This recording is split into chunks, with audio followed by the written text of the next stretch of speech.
Hi, this is Nathan Basil, a.k.a. Leslie Vernon, and you're listening to The Timo and Harley Show. Welcome to The Timo and Harley Show.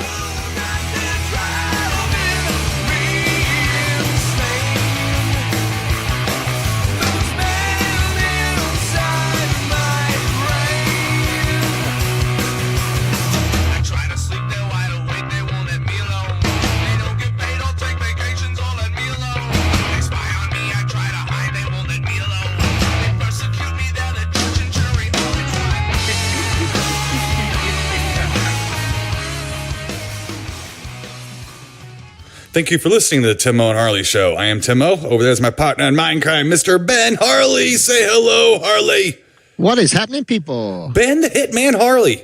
Yeah, that's right. There you go, Timo. How the hell are you? Now you're grooving. Yes. I'm doing okay. How about you, buddy? Not too bad. You said you had a tragedy hit you again, Mr. Ben Harley, that you wanted to mention real quick. Yeah. Yes, Tim, I lost a near and dear friend over the weekend. A friend of mine, his name, I've mentioned it, I think, over the years on the show, but probably under the name of Red Englehart. This is probably what I used. But yeah, my good friend Steve Englehart passed away over the weekend, and I just kind of wanted to dedicate the show a little bit to him. You know, I've known Steve since we were like in first grade, you know, and we were pretty good friends we've been good friends for a long time. Let's put it. I'm pretty old, Timo. If you haven't noticed, but I noticed. I've noticed. Yeah. So have I. Every time I look in the mirror. Yeah. But, we got the same one. Yeah. Exactly. I need to get one of them. One that like a funhouse mirror. One that makes me look handsome. Right. But yeah, Timo, I said I want to dedicate the show to my friend Steve and his memory. I'm going to miss him a lot. He was a great friend. Did a lot of firsts in my life with Steve too, you know, my first concert, we saw Kiss, Creatures of the Night, snuck in to see The Howling together when we were kids, you know. Steve was the first one to tell me about the movie Prophecy, you know, and I remember I was raking the leaves that day and he was telling me about it, you know, and I just was like, wow, this sounds great, you know what I mean? And then I got to see it a couple days later. And so I'll never, you know, forget that. Just a lot of key moments in my life were spent with Steve, and, you know, he was a trip, let me tell you. They haven't made and probably will not make another like him. Right. Know? Sometimes he could be a little crazy or sometimes abrasive, but sometimes that was the charm of it. Sometimes you didn't really know where your adventure, like I said, or misadventure might take you on an evening out with Red Englehart. You know, so kind of picture what's the guy, the kid, Scott Farkas, from Christmas Story. That was Red Englehart. Somewhat. Okay. Not quite that bad. He wasn't a bully like that, but he kind of looked like him a little bit. And then what's funny is Steve and I actually went to see Christmas Story together, you know, and I remember the sad day thinking, let's go check this out. This might be fun. Not knowing how great of a film or how long lasting that would be. But that was another experience, you know, we got to spend with Steve, and then all our concerts and Dio listening to and all those things over the years. But yeah, Steve will always be one of my bestest friends, you know, closest friends, and I will miss him a lot. But I just thank you for letting me speak on it a little bit. But we'll miss him greatly. Anybody sneaks into werewolf shows and tells you about Prophecy deserves a show dedicated in their tragically cut short life of memory. So we will do that, and wherever you are, Steve, howdy. And hope you're at peace, and let's dedicate the show to him. And what better way, Ben Harley, to dedicate the show to him than to get it going? That's right. Let's get him in. Let's get it going. So very sorry for your loss, Mr. Harley. And no, thank you. And I appreciate that. Tough time of year for this stuff. And speaking of that, it is the Christmas time of year. Yes, it is. You know something's bothering me. Now here's a good thing. Here's a good thing. We got Dermal Ridge going. Now, I went there yesterday. Yes. I got a little upset. I think they hung a door handle. I think they hung a door handle. You know, like I would go to sleep one night. I'd get up. Okay, we'd have like a hole dug, and then I'd get up and I'd go by the house, and they were working on siding in 8 hours. Yeah. You know, I mean, it was like fast. Now I go there and I'm like, was that doorknob on there yesterday? It's, it's at a point where they're kind of trimming stuff out, and everything and doing the finish work. So it gets a little slow, doing floors and stuff. But something that I haven't had a chance to do yet, and I am going to make a point of this. I have not gotten to watch one Christmas special yet. Not one? Not one. And I got them. Not one. I don't have to wait for them. I got the Peanuts on Blu-ray. I've got the Grinch on Blu-ray. I've got the Rankin Bass ones on Blu-ray. So I got the Blu-rays all up the wazoo. Wazoo, yeah. Yeah, with the Christmas specials. But I keep trying to get... Now, this is...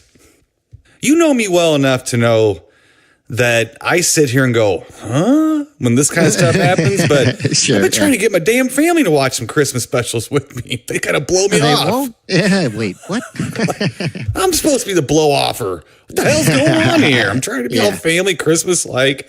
Yeah, so hopefully next week I get to report back to you, get to watch a couple of those, because I like those. I really they're do. The best. Yeah. And what's so funny about those, Timo? It's like, I think guys of our age and stuff like that appreciate them a little bit more too, or people even older than us, because that was a one time a year thing. And you waited and you knew when it was coming on, you know what I mean? And once it was over, it was over. You had to wait a whole nother year to watch it again, you know what I mean? So it did make them special. And then it felt like Christmas once that stuff started. You know what I mean? And you knew the network intros to all of those. The CBS special that would twirl around in the sea. Yeah. The Dolly Madison. Dolly Madison. You knew Peanuts were coming on. But yeah, so I'm gonna have to I might have to force everybody. I might have to tie them up, bring them downstairs. I better just stop that right there. So I'll be getting notifications from some kind of government agency if I keep that talk up. So I'm just joking. Yeah. Let's see here. Let me get through some stuff I watched this week, Mr. Ben Harley. Now there was one Christmas thing I watched, and it's something that you can comment on for a second or so. Sure. Yeah. Angio and I. One of those nights, didn't really have I had already watched our official films and stuff, didn't really know what to do. And it is the Christmas season, and I haven't gotten anybody to sit down and watch these damn specials with me. So I pulled out the old Rare Exports A Christmas Tale. Okay. And threw that in. Yeah. So we watched that and on the brand new 75-inch television, which was that was fun. Yeah, it was kind of nice. So I walked away, my eyes looked like saucers. Trying to sure. Oh man, it was great. And the other thing we watched were the shorts. Oh, really? There was two shorts that these guys made that led up to Rare Exports. They were little mini films that I had read at one time were sort of like what South Park was in the beginning. The Spirit of Christmas was like a Christmas card, video card to clients from some Hollywood distributor or production company or something like that. And I heard that that's what this was from Norway. Okay. That it was some kind of production company that kind of made these as like kind of a Christmas gag video for their clients and stuff. But they're great. The shorts are great. Yeah. And if you watch the shorts, you understand the movie better. You get it. Okay. Like you get it. You're like, okay. But this movie, Ben Harley, will always hold up. It is a timeless film. There's no rock and roll in it. No, there's no love story. It's just about a kid and his dad.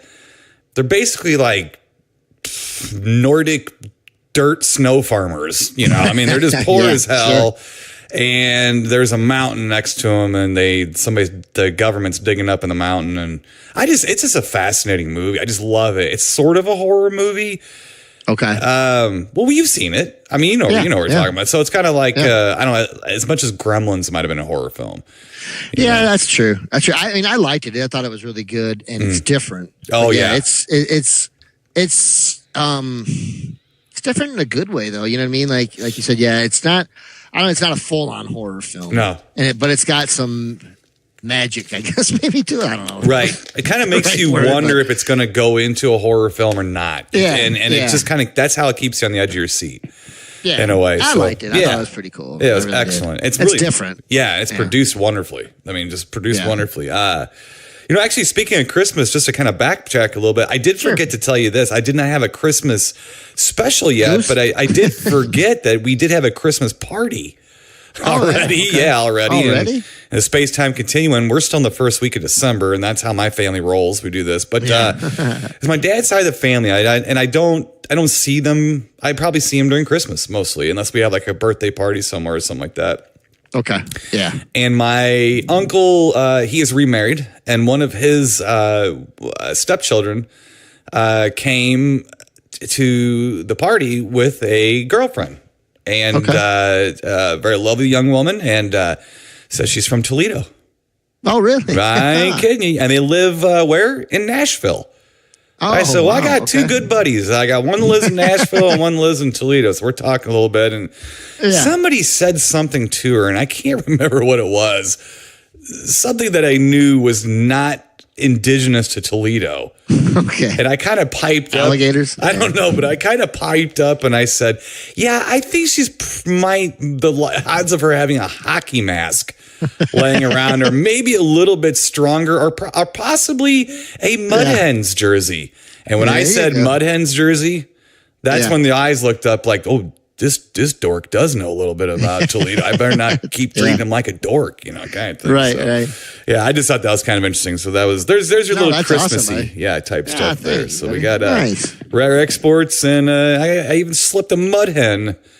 At a Christmas story at a Christmas party here. Yeah, so you're gonna buzz Jamie Farr out, and you're gonna talk about Jeep here. You know what? I refrained from making a Jamie Farr comment because I thought that would maybe show my amateur side on commenting on Toledo. It's a little too easy. Easy. She might have liked it. She might. This girl was young. She probably didn't know who Jamie Farr was. So if I would have said mash, she would have grabbed potatoes. She wouldn't have known the difference. Let's see here. Angio and I, we pulled out a movie I think me and you have actually might have reviewed. Okay. From 1946, The Strangler of the Swamp. No, I don't think so. Okay. It's kind of a cool flick. That's one we might have to. Yeah, well, you have to get Amazon Prime. That's where I'm in deep negotiations right now. I'll believe it. Yes. I've been putting out the feelers. I've had some people say yes, some people say no. I might have to follow Timo's lead. Yeah, well, I know a few things about movies, and if you want to watch them, I'd say go there. Go there. Well, actually, Angio suggested we get rid of Hulu last night. She asked if I watched it, and I said no, not really. She's like, well, maybe we should get rid of it. And I said, well, there was that Castle Rock. Show that's supposed to be coming out. I said there was one show I was interested in at least trying, but it's not coming out for a while. I think it's been delayed. Okay. So well, I was thinking about because that's what I have is Hulu, and I was thinking about changing up for why not? Oh, it would try it for a year. If you have a choice between, I understand people debating the choice between Amazon and Netflix, but I know you don't have it, so you don't have this point of view. But there's no competition. Yeah, I mean Amazon is an avalanche of stuff, and Hulu is like a drip of things. So I mean, it is what it is.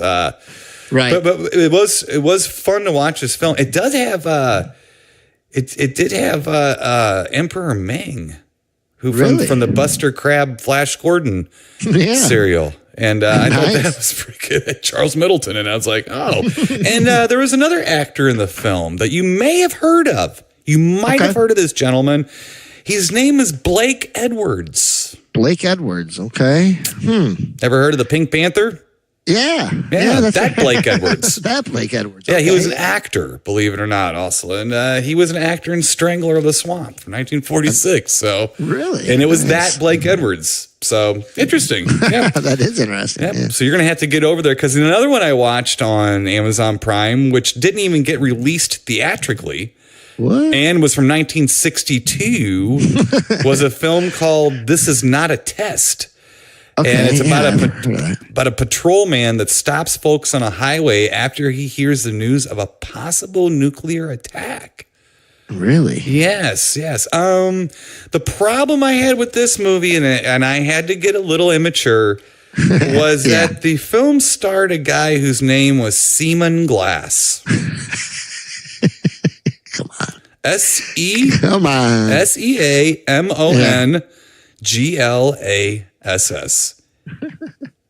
So maybe if I was being more mature, I'd say Simon Glass. Simon. It's hard for me to do anything but say Seaman Glass. So So we got that going for us. Yeah, there you go. Let's see here. Angio and I sat down and watched a movie from 1983 from the Netherlands, actually from Holland, called The Lift.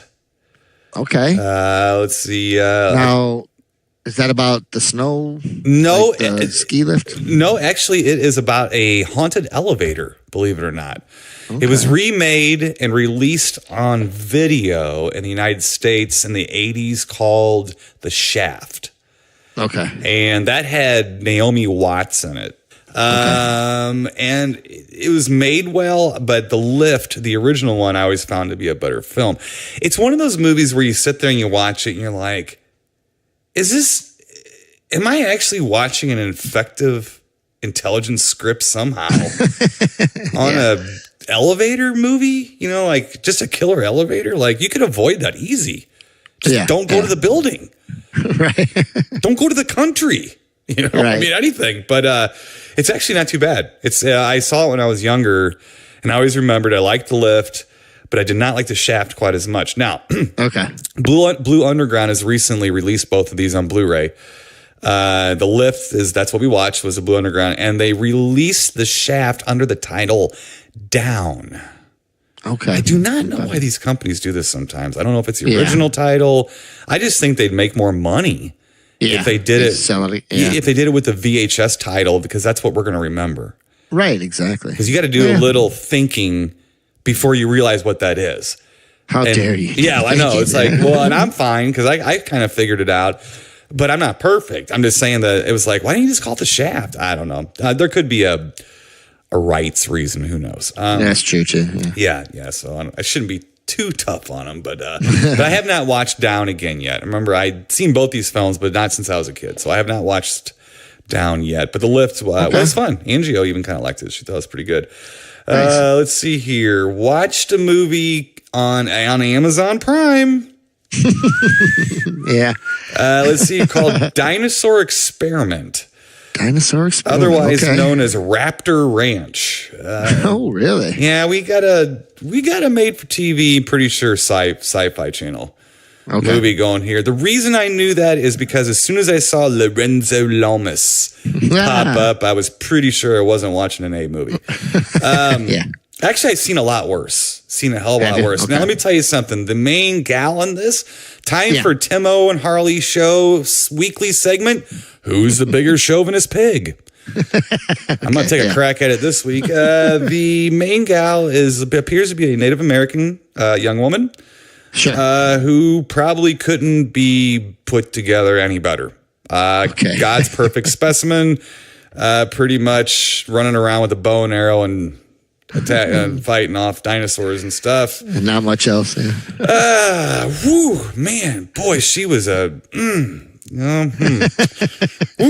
go on that. And then I'll tell you what, it's better than an Asylum film. It's like a kind of a typical B-movie monster flick, and some pretty decent effects people worked on it, but you could tell they didn't have much of a budget, so it was still kind of bad. CG. It came out in 2013, so it's like, but it kind of fizzles out. It's about 15 minutes too long. It's an hour and a half, so it's about 15 minutes too long. Could have tightened that one up a little bit. Let's see here, Mr. Ben Harley. Well, why not keep picking on you about Amazon Prime? I watched a movie I've seen a couple times, Harley, and this is a movie I want to like so bad that this is probably the fourth time I've seen it. Okay. And it's not old. It's like 2007 or something like that. It's a movie called The Burrowers. The Burrowers, huh? Yes. Okay. It stars Clancy Brown. We talk about Clancy Brown a lot. He does the voice for Mr. Krabs, I think. Oh, yeah. And then he played the monster in The Bride with Sting in it, Jennifer Beals. Yeah. He was a monster. Yeah. It's a Western horror film. There's like these, the Indians or Native Americans. And by the way, the lovely lady from Dinosaur Experiment was not one of the Native Americans in this film. Yeah, unfortunately. But they call this tribe. There's a tribe of, I guess, burrowers or something like that. Sure. They're like these monsters that live underground that suck out your juices. So I'm in. It's a Western, so there's no cell phones or nobody with midriffs. So I'm in. Right. It's just kind of like, there's no like, it's like Cruise Control. It starts off at like a 35 mile an hour pace. Yeah. And it doesn't really stop. Okay. Like, it's not fast. It isn't grindingly slow. It's frustrating to me. Okay. And I think I'm liking it a little bit more when I see it because I know it's bad. I know I don't like it much. Yeah. So as my expectations go down, my enjoyment of the film go up a little bit. I'm still on the fence. I just wanted to mention it bothers me. It's a movie that bothers me. I really want to like it. I should like it. A lot of people I know, especially around here, they like it, and I'm just like I can't get into it. The monsters are okay. I just can't. I just can't. It's hard for me. I can't figure out. Love the old westerns. I love this and that. So everything's in place. Monsters, they're not cheating. No. These are monsters, So it's like, okay. So anyway, so moving on. Ben Harley watched a movie on Sling TV on demand. Ooh, okay. So I went to the Sci-Fi Channel on demand because I heard that there was a little film that debuted on there called Jeepers Creepers 3. Okay. So I went and watched Jeepers Creepers 3 on Sci-Fi on demand on my snooty Sling TV. Yeah. And this movie is disappointing at best. So, yeah. There's a few notable character actors. Okay. And might be Chauvinist Pig segment number 2. Meg Foster. Oh, yeah. Is in it. Yeah. God, she's just frightening, Ben Harley. I'm not commenting on I'm not being chauvinist. I mean, she's frightening looking in a way that her and Willem Dafoe were separated at birth. There you go. Moving on. Damn it, I finally got what I'm trying to say. Moving on. And a wonderful actress. And I love Willem Dafoe. But man, do they creep my eyeballs out, man. Woo, yay. See my eyeballs pop out of my head and go, Key Ripes, man, let's move. So yeah. All right. Let's see here. Amazon Prime, you ready to get teased a little bit more? A little more. Here we go. Watch one called Punk's Not Dead. Ooh, yeah. From 2007. Got lots of Ramones talking that. Got a lot of old British hardcore and stuff like that. So that was fun. Of course, this was made in 2007. In 2017, Timo can tell you with good authority that punk is most certainly not dead. It's not dead. No, rock and roll is on life support much more than punk rock is. So that's right. Yeah. So we're doing good. Well, they say, Timo, rock and roll never dies; it just passes out. Bro. That's right. That's right. Let's see here. And then I watched a movie called Salad Days, which was a movie about the DC punk scene from 1980 to 1990. So we're talking about Fugazi. Before that, of course, Minor Threat. Yeah. Teen Idols, talking about Bad Brains. I mean, this was, to me, this was Shangri-La. Oh yeah. Because my hardcore punk roots are sprung from the DC scene. Not that I lived in DC. No. But when we were punk rock kids, we had to share the tapes. We had to let people know what was going on. And everything I gravitated toward was the DC stuff. Yeah. The British stuff was like, it's okay, this and that. Now as I've grown up, I like that stuff a lot more, like Sex Pistols and things like that. I like it a lot more than I did, which is kind of opposite for most guys that are into punk rock. True. What actually got me into punk rock was the DC stuff. So I went straight from Kiss to the DC hardcore scene for some fucked up reason. It's just I don't do things normal. A good reason. I don't do things normal, Ben Harley, ever. No, as you shouldn't. Right, but this was wonderful. This was wonderful, and I would like to publicly. I have met Ian MacKaye more than a few times. Tim Jameson, our singer and Ultraman, he knows Ian pretty well. Okay. And I would just like to continually thank Ian MacKaye. Now, he's a bit of an activist type of guy, Yeah. I don't know if I would always agree with his politics, but I do agree with what kind of person he is. He's a genuinely warm, caring person who will listen to you when you're talking, and instead of arguing with you, he would rather talk. And I really would like to appreciate his honesty about the whole straight edge scene. Okay. Because he started it. Didn't mean to start it. He wrote the song Straight Edge. Okay. So that was Minor Threat. So they did Out of Step, they did Straight Edge, and stuff. And so I remember in St. Louis, I don't remember, I think I was just seeing Fugazi. It was Ultraman and Fugazi playing. Okay. This was when I was like 17 or so. And I do believe our Fragiles drummer, Mark Hines at the time, was stagehanding for that show. And therefore, Mark's like, hey, you want to meet the band? And we were like 17. 18. Sure. I was like, oh, yes, I would like to meet the band. Yeah. So we did. And we met the band. And it was cool. He took me outside. And Guy and Ian were both standing outside. And he said, this is Tim. And they said, hey, brother. They were right. Like, they weren't like, who is this dude? Get away. we're getting ready for a show. They were like, hey, brother. Yeah. And they were out by their U-Haul. And they said, we'd like to show you something. I'm like, okay.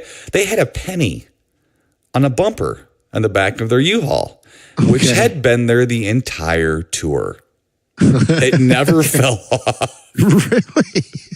To which I looked up and was like, well, you guys kind of drive like pussies, don't you? But I met him a couple other times, Mississippi Nights. I remember I stayed after a show and walked up and said, hey, I met you a few times. This great show. And he's same thing. Yeah. Thanks, brother. He's like really cool. And I have a lot of respect for him. But the honesty he has about the punk scene, because at that show that I'm talking about where I met them, yeah, the backstage was not in a great place. The backstage was a Jerry Jones backstage, I call it. The backstage was right next to the front door with a partition, like one of those roped off things like in a movie theater. So you paid to get in and look to your left, and on display was Fugazi and Ultraman. Hanging out. And Ian MacKaye was smoking a cigarette. And I thought that I was going to see the end of the punk rock scene as we know it in St. Louis. Really? Because he was the straight edge guru. Yeah. He was known as this. Yeah. And I love him for the fact that he was quoted as saying, it was a fucking song. I didn't mean for it to be a movement. And I'm like, thank you. Thank you. Thank you. Exactly. And it's funny to see the guys from Minor Threat and stuff talk about this. Like, yeah, it was kind of... What they said was everybody got militant about it. Oh, yeah. Yeah. Yeah. And they're like, and we were just like, yeah, well, it's kind of like, yeah, I've smoked pot before. It kind of makes me feel good. Maybe I don't need to do that today, but, Yeah. That's what they're kind of like. And he's like, Ian MacKaye is one guy, not all four of us. And I don't know, and stuff like that. So, but it was a very honest documentary. Yeah, no, that sounds cool. And that's what I really kind of making me gravitate towards Amazon Prime, because you've been telling me about a lot of these cool documentaries, and I haven't really watched a real good one lately. And you won't run out of documentaries. No, that's what Amazon Prime's good for. You won't run out of anything. You won't go, oh God, you'll go, oh my God, what do I watch? I can't decide. Yeah, this is too much. I mean, they do have a lot of old, like, someone just found this in their basement and threw it in there, like old 90s TV documentaries. So you have to kind of wade through some, and some of those are really good though. Sure. I mean, I still watch them sometimes, but you do have to wade through some stuff. But this was great. Again, it's called Salad Days. I really enjoyed it. I thought it was very good, very honest about the DC scene, and I just a big fan of all that stuff.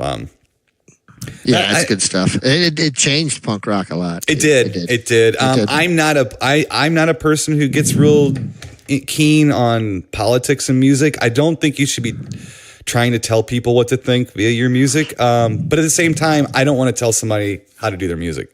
Exactly. And it didn't really stop me from enjoying the songs. It didn't stop me enjoying the music. One of my favorite bands is Bad Religion. All they do is preach. So, anyway, okay. So moving on. Yeah. Let's see here. Oh, I think this might be last up, Ben Harley, but I was saving this for you because just last night in the space-time continuum, Angie O came down, as she does every night. We hang out before we go to bed, after kids go to bed or Chance goes to bed. Yeah. Says, what do you want to look at? What flavor? That's what we do every night. What flavor you want to look at? Stuff like that. So she says, I don't know, something old. So I had a documentary about Hitchcock and Francois Truffaut. And she's like, no, maybe not. No, it might be a little too snooty right now. Maybe just something older, like a movie. Sure. So I threw in Mr. Ben Harley from 1945. Yeah. Starring your girlfriend, Joan Crawford. Ooh, yeah. Right. Mildred Pierce. Crazy Joan. Mildred Pierce. Okay. Threw that in. Yeah. Excellent film. Nice. Excellent little modern suburban gothic or whatever kind of murder mystery intrigue backstab and romance type of thing. Kind of a film noir. Kind of a film noir kind of movie. You need to get your little greasy paws on this one, buddy. You need to get. I watched this. I had this on Blu-ray. Okay. So I'm not even going to lie to you and say you need to get the Amazon Prime, although it could be there. I don't know. Okay. But excellent film. Excellent film. Still not a Joan Crawford fan, but she actually won the Academy Award for Best Actress for this film. Did she? So while you were watching your TV show, if she did win an Academy Award, this is the movie that I watched last night. Just for that. Oh, nice. Mildred Pierce. All right. Yep. Yes. And if you do like Joan Crawford, she shows a lot of leg in this movie. And her legs aren't bad. They're okay. Chauvinist Pig, segment number 3 on the Tim Owen Harley Show. He's got a hat trick. Sure did. Yeah. I'm gonna have to get my time machine out and send all of our shows back about 30 years in order for them to make the cut. I don't even think I'm saying anything bad, which makes it worse. Right. Right. But anyway, if you do like Joan Crawford, she was a little leggy in the movie. I'm just not a fan. She scares me. The movie threw me off because she's not the bitch in the movie. Okay. So I went through half the movie going, this is odd. Yeah. Oh, wait a minute. She's portraying someone who's not a bitch. Right. Wow, that changes everything. I mean, me and Jill even went out for a smoke break in the garage, and I told her that. I said, it threw me off for a little while. She's like, what? Well, first up, I'm like, I've never seen this. And I started watching, and I told Angie, I was like, yes, I've seen this. I don't remember when, but a long time ago, I was like, I know I've seen this. Like it probably in Turner Classic Movies a long time ago. And then we went outside, and I was like, yeah, but I don't remember. I remember it as it's coming, but I don't remember it at all. I did figure out the mystery like immediately, which was pretty well hidden, but I figured it out. And then, but yeah, it was a little odd for me. If you go into like a normal human, you're going to just love it. Love it. But that's what I got, Ben Harley. I wanted to end on Joan Crawford with you. Yeah. That's it. Well, good. Thank you, Tim. I appreciate that one. That's always, Joni and I, we were tight. You sure are. You guys can be as tight as you want. I won't complain. All right. Just don't bring her over for the holidays. All right. With a bottle of vodka. Right. Make sure and keep a human shield around you somewhere too, in case she gets upset at you slightly. Sure. All right. Well, I'll try to ease into my stuff from Joan Crawford. Let's do that. All right. Let's go. I watched a little movie the other day, Timo. It's an older film that's supposed to be based on even older times. So it's little movie called The Sting. Oh yeah. Starring Robert Redford and my good pal Paul Newman, my good friend. And it's been a long time since I've seen The Sting. I remember as a kid growing up, it was quite a big deal when it came out. This is also one that is funny to me because this is another George Roy Hill movie. Yeah. Who's the gentleman who did Slapshot. And it's funny because it's a little departure from Slapshot, but you can still see some of the same influences from George Roy Hill. But not a bad movie, Timo. I love Paul Newman, and I'm pretty sure this came out just shortly before Slapshot came out. I do believe we're right around the same time. And I just like Paul Newman, especially from this time period and stuff and I think, Timo, you might want to take a little look-see at Slapshot if you ever get a chance to. I think you'd probably enjoy it a little bit more from a movie standpoint, Slapshot? Nowadays. Yeah. I've got Slapshot. Yeah. I've seen Slapshot a bunch of times. Yeah. Good. Oh, yeah, I've seen it. Yeah. No, I really like Slapshot. That's a good movie. Yeah, it's just a good movie. And I was talking to it. Let's see here. I'm looking it up for you real quick, just to interrupt you. The Sting was 1973, and then Roy Ward, or 76, George Roy Hill, then did The Great Waldo Pepper in 75, and Slapshot is 77. So a few years, just a few years difference. Yeah. But it's good movie. The Sting's really good. It's got Robert Shaw in it, which it's basically they run grift, basically.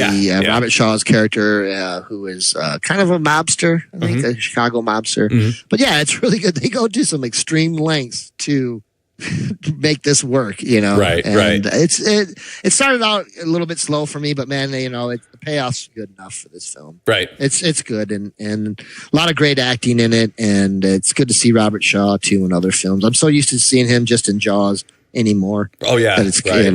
So and what a fine actor he was too. Yeah. That guy was just scary. I'm sorry, scary. I think he was scary in real life. I think he was a belligerent drunk who'd like to fight. I'm pretty sure that's kind of what he was. Yeah. You're kind of in a Ray Walston freak out. Yeah, sir. A little bit too, because isn't he in the film? Yeah, yeah, and he plays. He's kind of one of the grifters with the group, whatever. He's kind of. It's funny because they're running like a racetrack thing, or what you think, or they're betting and gambling, and he's doing the fake horse racing. Gotcha. It's like calling the race. It's funny. It's good stuff, right? But yeah, what a good movie. I've been enjoying going back and watching some of these films I haven't seen in a number of years. One film, Timo, too, that I forgot to mention last week that I did on my one-day freak out of about 6 films was I happened to watch Willow Creek for the second time. Oh, okay. That also, I taped that off of, I think it might have been Showtime or something like that. I like that movie. I still don't like the ending. I think the ending can kiss my behind. But I think the rest of it's okay. There are some long, drawn-out scenes. I know when they're in the tent at one point and they're listening to what's going on around them. But then again, it's a little bit long, but also it does build some tension. You know what I mean? So I did enjoy watching it a second time. I like the acting in it. I think it's pretty good. But I just think the ending is dog doo-doo. I'm gonna have to watch it maybe again. I think I've seen it twice, and I can't. It's okay. I mean, it's not great. I mean, it's just something. Like I said, I probably will not go back and watch it for 10 years or 15. Well, sure, yeah. But I've had my fill of it. I think it's okay. Wendy and I watched a movie the other day she had never seen that's not real old, starring one Clint Kick-Ass Eastwood, called Gran Torino. I've never seen that. Yeah, I think you'd enjoy it, Tim. It's a hard film, I guess, to kind of explain maybe to people. Not really to explain, but like it doesn't pull any punches. This movie pulls no punches whatsoever. There are some punches thrown, but it pulls no punches. Good movie. I know Wendy really enjoyed it. I didn't think she'd quite like it as much, but there's a lot of likable characters in it. It's one of those films that you're just, you kind of, you like the characters, you gravitate towards them. Clint Eastwood, he's good, cantankerous. Sure. Oh, yeah. He grumbles a lot. Man after my own heart. Yeah, he doesn't speak as much as he grumbles. No, but good movie, Tim. Like I said, it's supposed to take place, not far from where I'm at right now, and I can feel for his character in the film because I know a lot of older people too that live in these neighborhoods that I grew up in and aren't quite the greatest neighborhoods anymore, Right. And I know Detroit, man, there's some spots in Detroit I would not want to go, and it looks like some of us sort of got bombed out. Sure. World War, Europe in World War II or something. I've got the trailer for Detroit across the river called St. Louis. You're not kidding. That's probably this is bad if not worse at times. Got some spots, So but good movie, Tim. If you get a chance, I think you and Angel, it's one that you guys could watch together. I got it on DVD. I just have never. It's hard to when you got movies, with clowns severing people's heads and putting them on balloons with GoPros and floating away and stuff. Sometimes Gran Torino sounds a little drab and maybe a little too intense, But it's kind of an issue movie, isn't it? Kind of like just commenting on the human condition and people getting together and living together around each other. A little bit. Yeah, but I think, the payoff, I guess, is worth it. And plus you just, you really, as cantankerous as he is, you really start to, there's a lot of character development, let's put it too, in this. And Clint Eastwood, the guy doesn't make clunkers. You know what I mean? Oh, God, the guy just, he has Except Firefox. Oh, God. Snooze. Sorry, I brought that up. I apologize. I owe you. I think I even had more fun seeing the jazz singer in the theater as a kid. Holy shit! That's just not even right. I know, and that's why I'm embarrassed. And not only am I embarrassed for myself, I'm embarrassed for Firefox. Oh, lordy. But yeah. Ooh. Okay. So, but yeah, I think you'd enjoy it, Tim. It's a good movie. Okay. And it takes you back because I mean it takes place in today, now, and present, whatever, but it's different. You know what I mean? You like it. Coming from a cantankerous son of a gun to me, you might actually enjoy it. Yeah. It's good. I can see. From the previews and stuff I saw, I'm like, oh, that's just me in 20 years. I mean, maybe in 20 minutes. I don't know. Yeah. I mean, it's pretty hardcore for a lot of the stuff that's said in it and different things, but it's when it all comes together at the end, it's just one of those, you're like, wow. You kind of like, whoa, okay. Right. Cool. But it's a good movie, and I love Clint Eastwood. I just do. That guy, we've talked about this before, I think. He's just one of the guys, as soon as when he's on film, I don't care. The guy's 110 years old. He still commands the, you know what I mean? He's just, the camera loves Clint Eastwood. You need to see White Hunter Blackheart. Yeah, I'd like to see. Yeah, that's one I think you'd really enjoy. Last but not least, Tim, I've been catching up also on, two things real fast. I've been able to finish off the television show Black Sails. I have one more show to watch. I think I spoke on this maybe about a year or so ago. It's kind of based on Treasure Island. Okay. The story about pirates and stuff. And it's good. This is like the fourth and final season, but good. It's got enough debauchery and pirates and boats and ships and cannons, and I'm happy. Right. Ships sinking and stuff. There's a lot of stuff. There's Blackbeard and everything. So it's good. If you ever get a chance, I don't know, you might like it. Let's see. Sticking with television though, I'm trying to keep up with My Exorcist. Okay. Getting a little bit better. Okay. I don't mind it. They have been in the same spot for a little while, but there's still enough story going on around that's good. And it's kind of keying on also what the demon basically makes you see inside your mind. And there's one guy that it's basically attacking. His wife had passed away, and they had foster kids. So he had a hard time dealing with the loss of his wife. And dealing with the foster kids and stuff. And so the demon basically attached itself to his misery. And that's where we're at right now. And they're trying to help him. But it's good, as far as like storytelling. It's not bad. There's no connection this season to the original film, is there? Like there was? No. Okay. No. Okay. Just I didn't think there would be. I was just checking because I know the first season had a direct connection. So I think in this one, same thing too. There's a lot of the demons are working together again. They're still mad, What else I got to do? Yeah, exactly. They're not happy at all. I'm red with horns and a tail. I'm cranky about it. Yeah. Right, exactly.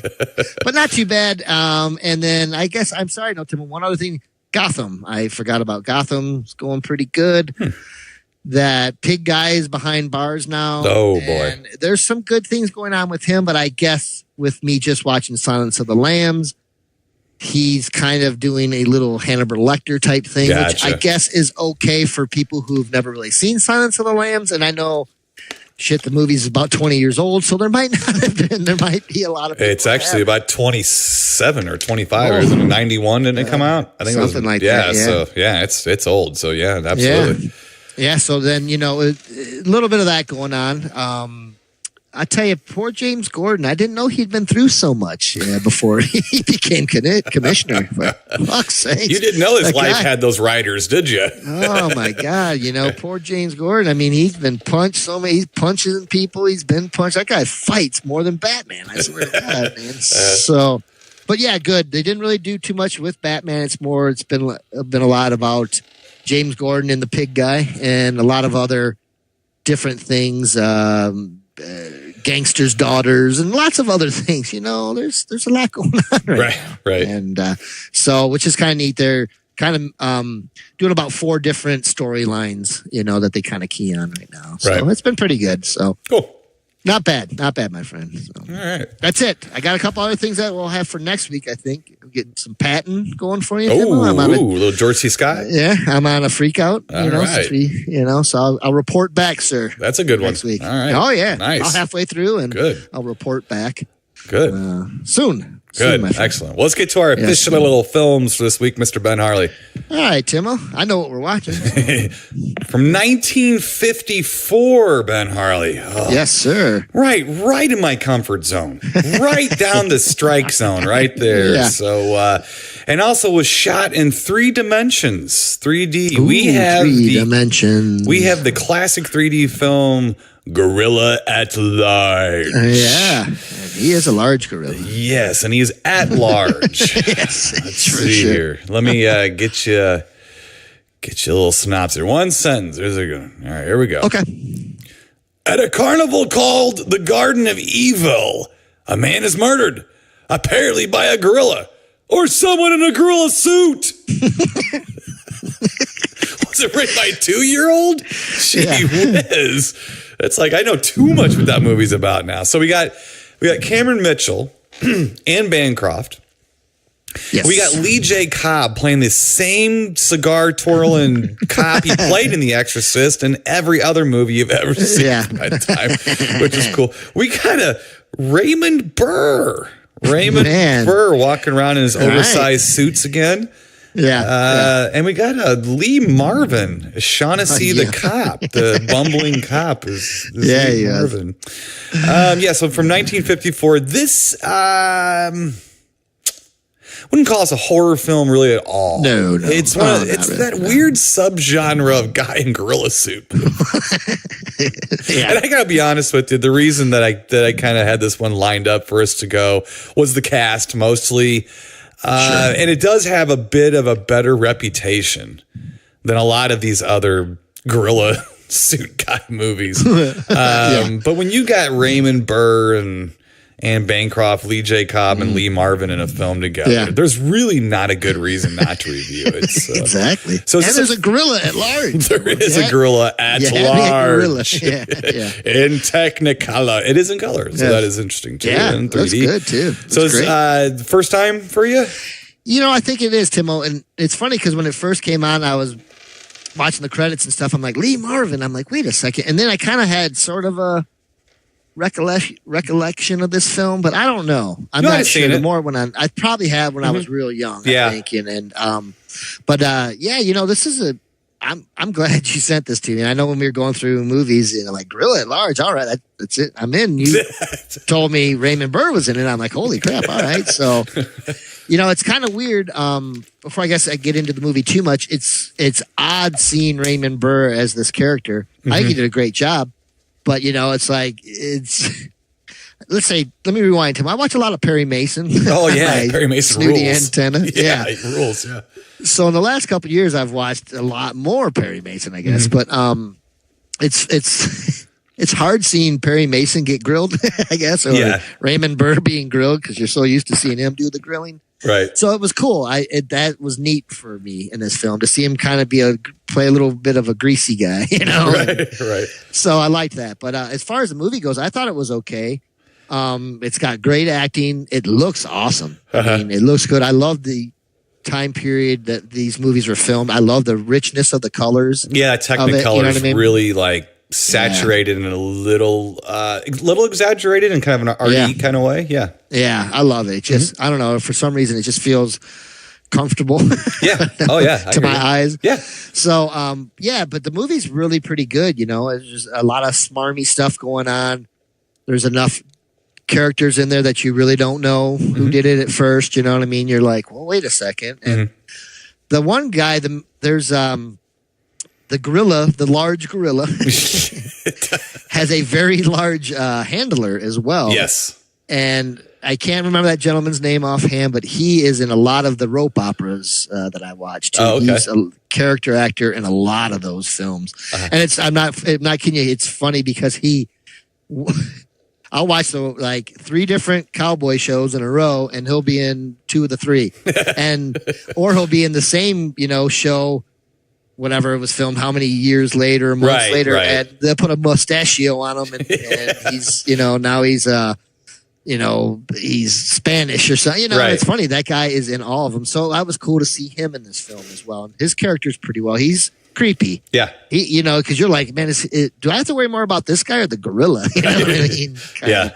So I liked this movie, Timo, going into it. I don't know if you want to set it up a little bit for us more, or no, it's a murder mystery in it. It's basically like it's part of that weird like proto slasher mysteries involving circuses subgenre. Yeah, you had like Berserk and movies like that. It's definitely one of those. So yeah, it's a bunch of circus people and it's like a bunch of backstabbing going on, and is it the gorilla or is it somebody else? So it's not really breaking any ground. It's just done okay, which means it's kind of breaking ground in that. It's got a much better cast than most of these movies, although Berserk was a pretty good cast as well. I tell you what, the Lee J. Cobb, he can play this relaxed, self-confident, yet world-weary detective shit in his sleep. Yeah. I swear to you, he's like, well, I don't know. Where do you think this is? He's just like, he's half asleep when he's doing this shit. The other thing, too, is that, yes, there is a real gorilla and a guy. It's part of the act, the circus act. There's a gorilla, and there's a little sleight of hand where a guy in a gorilla suit will go up there and finish the performance. So the person who's doing the performance isn't hurt by the real gorilla, of course, because they're not like a trapeze act. Yeah, they're not tame, and they could rip your body in two just by accident, really. So it's got to be that. But I'll tell you one thing: either one of those gorilla suits wouldn't fool a 2-year-old Eskimo child. No, pretty much Gargantua from the Wonder Woman TV series. Yes, going on. The one thing I did like about it, and it was funny because actually, of all people, Joe Dante commented on this film. Oh, really? About the 3D. He said this is the only 3D movie where they throw objects away from the camera. Okay. Which is interesting, so it's because it doesn't have a lot of that 3D throw shit at you. And I kind of appreciate that. I like that a little bit because especially when you're not watching it in 3D. Exactly. There's that. And I still think, and I know that you've commented on this too, I think the more impressive thing with 3D is the depth, not what's coming in your eyeballs. That hurts. Yes. What's going into the screen, I think, is what makes it really cool. Really cool. Yeah. Now, we did not watch this in 3D. This was just a DVD, whatever. I mean, I sent you the same thing, so it's not in 3D, but it doesn't need to be at the same time. I would like to see it in 3D. I'm sure it might come out in a Blu-ray someday, but they're kind of getting away from that again, from the whole 3D thing. So but I enjoyed it. Angie and I both watched it, and I kind of had a grin on my face the whole time, and I was kind of yucking it up. It's a bit of a soap opera murder mystery in a circus. Right. It's there to satisfy. It's one of those 3D movies that's like kind of mixing genres to try to satisfy everybody to put the goggles on. Right. To pay your ticket, to put the goggles on, and then have napkins thrown at your face and stuff. Although they did throw them away from the camera this time, more or less they did. But in general, I thought it was an entertaining 50s film. I think it was cool seeing Raymond Burr play that character. Even Lee Marvin playing the goofy character. Not sure it worked great for him, but he did a good job. With it. He was bumbling, right? He was. And anything like that, Lee J. Cobb doing that cop thing, you got me. I mean, I think he helps The Exorcist tremendously. Yeah, I wish they would have had more Lee J. Cobb in The Exorcist. Let's put it that way. Yeah. Okay. Just put it that way. So I'm going to give this movie a normal, nice, respectable Grape Ape Up for being an entertaining film. Not super memorable, nothing really going on, but it's not taxing either. Yeah. So Grape Ape Up. Ironically for Gorilla at Large.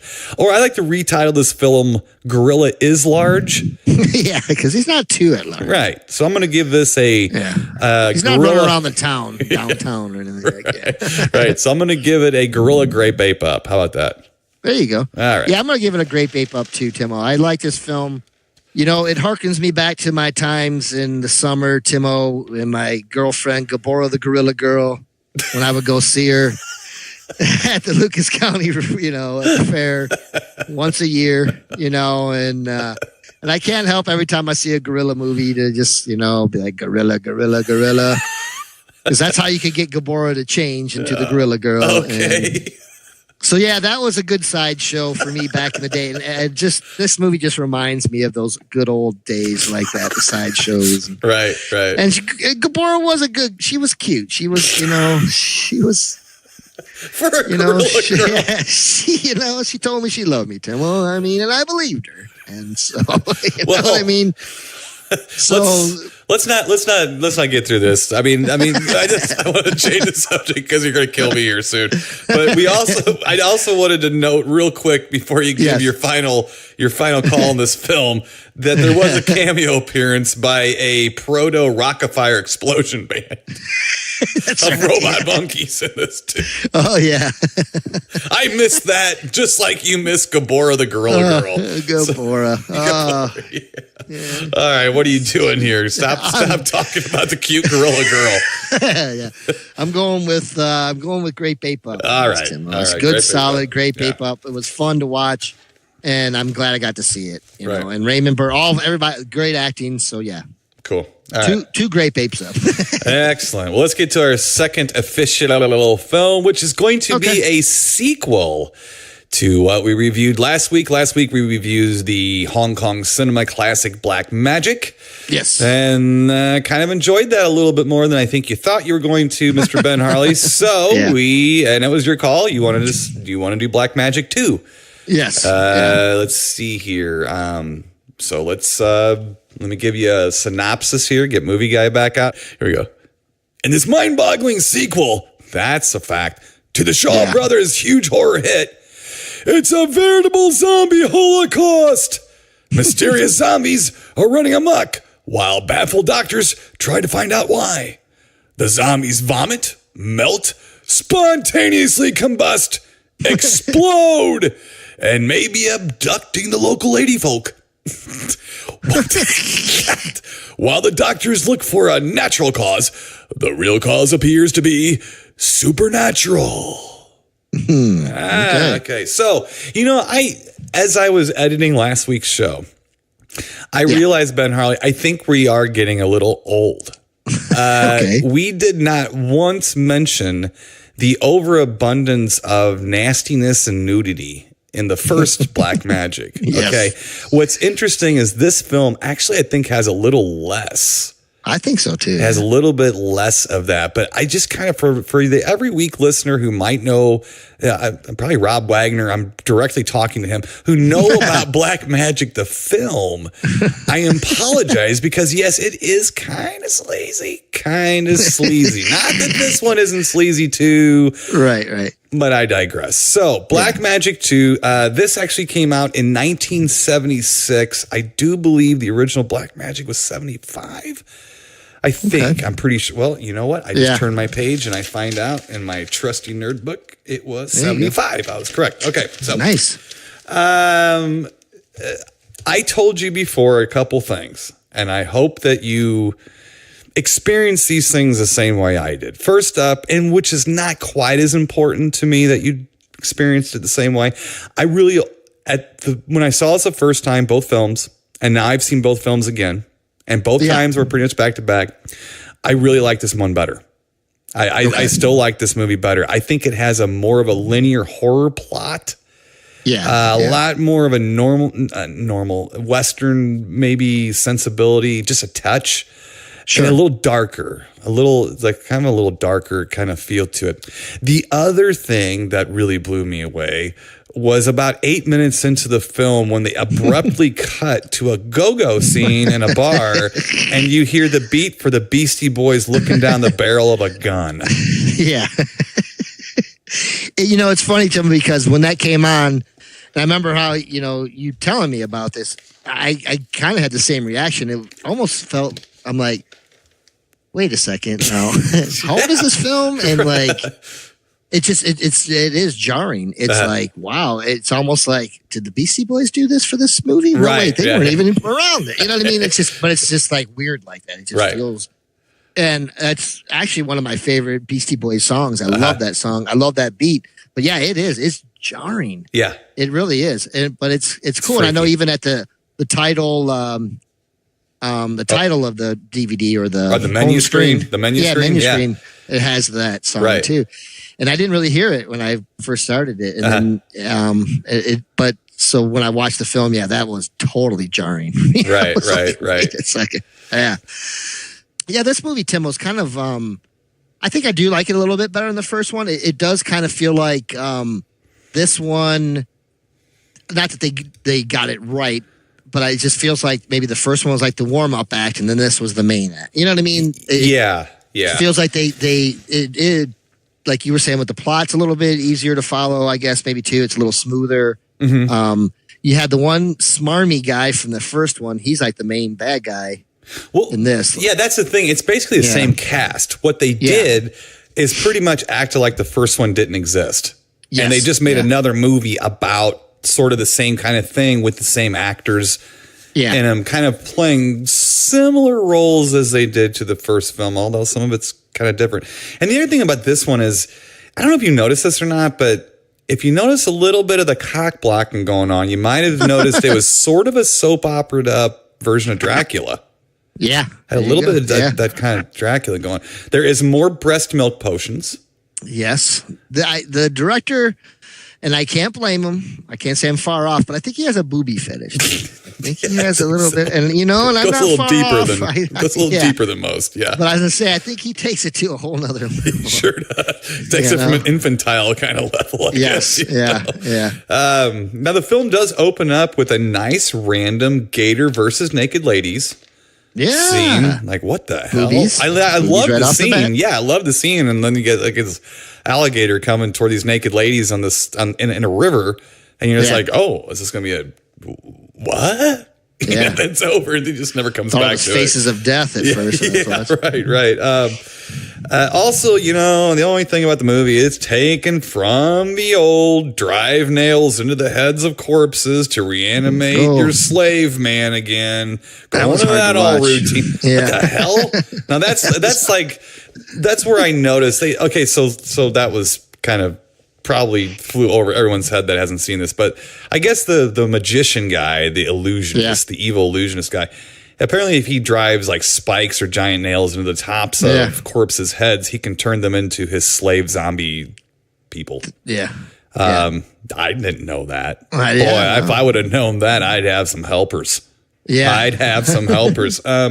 So there's that weirdness, but in this one, the weirdness, it doesn't take away from it. It kind of adds to it and makes you more, because the plot is pretty easy to follow and pretty linear, but the devices used to get to the next point of the plot are bizarre and odd, like spikes in the head and puking up things and doing weird shit. But there's like a deformed child born to overnight. Like there's this, it's weird. There's some weird stuff. And what's up with I'm not really sure. Are those like little leeches or something, like little worms? Those like. You got me, man. They're kind of they're black worms. Magic. There's black magic. There's worms. There's worms. And this one, it is sexually charged, like the first one. And I honestly, I was editing last week going, we didn't mention once that this is kind of a dirty movie. Like, for 1975, there was a lot of boobs, a lot of weird sex and stuff going on. And this one isn't that much different. If you were a parent who told your kid you couldn't watch a movie, they weren't watching either one of these sons of bitches. I can tell you that right now. They're actually, it's so like prevalent though sometimes that after one of the guys drinks a potion, there's actually a boing sound. Did you hear that?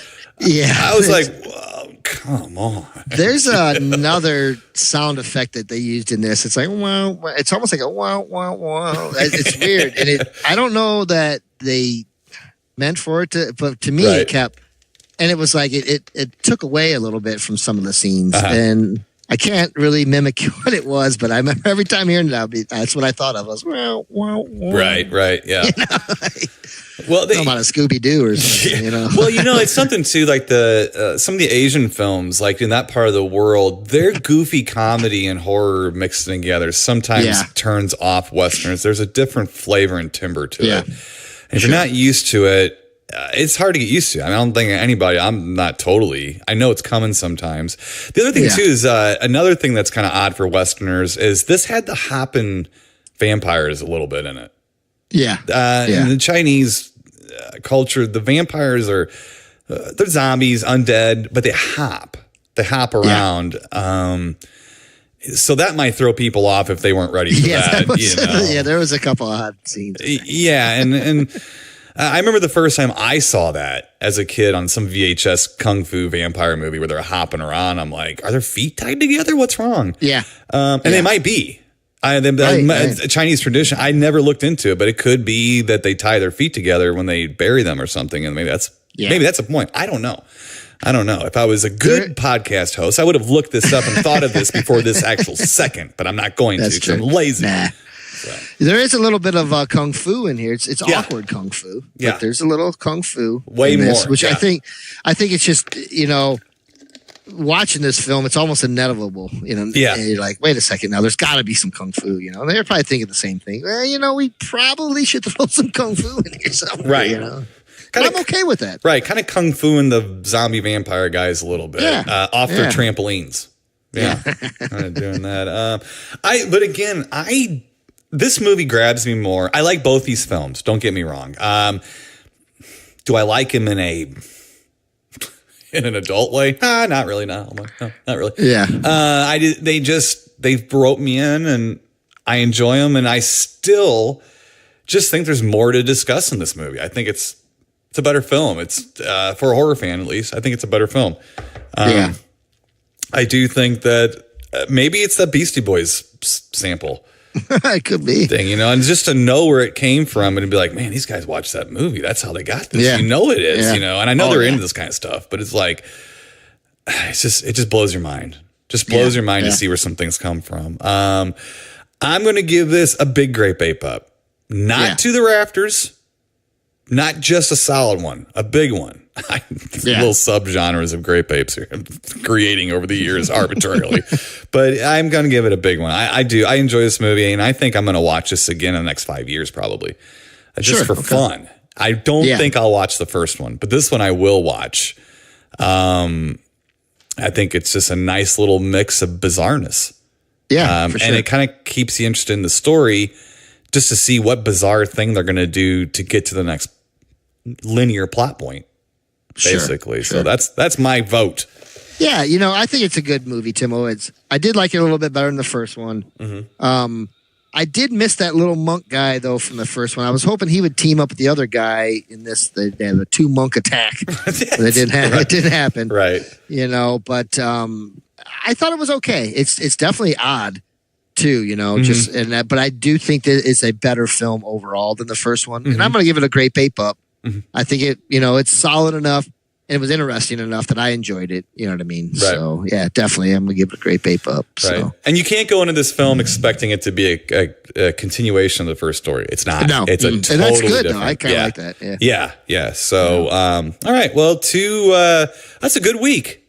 Yeah. We got grape apes up everywhere, right? We got Gorilla at Large, couple grape apes up. We got Black Magic 2, couple grape apes up. And I can almost guarantee you when you were looking through your stack and brick of films sent to you that, you know, to review, that those two might not have been the ones you thought were going to have resounding grape apes up reviewed together. Yeah. There you go. A little surprise for you. So, and surprise. Yeah. And once you get over to Amazon Prime, then your life will be absolutely complete with bizarre movies and documentaries and things. So, not sure what we're doing next week, Mr. Ben Harley, but I sure hope it's as grand, exquisite, and as entertaining for everyone listening as it was this week, and even more so. And of course, it will be because we are pros. So, until next week, Mr. Ben Harley, stay spooky.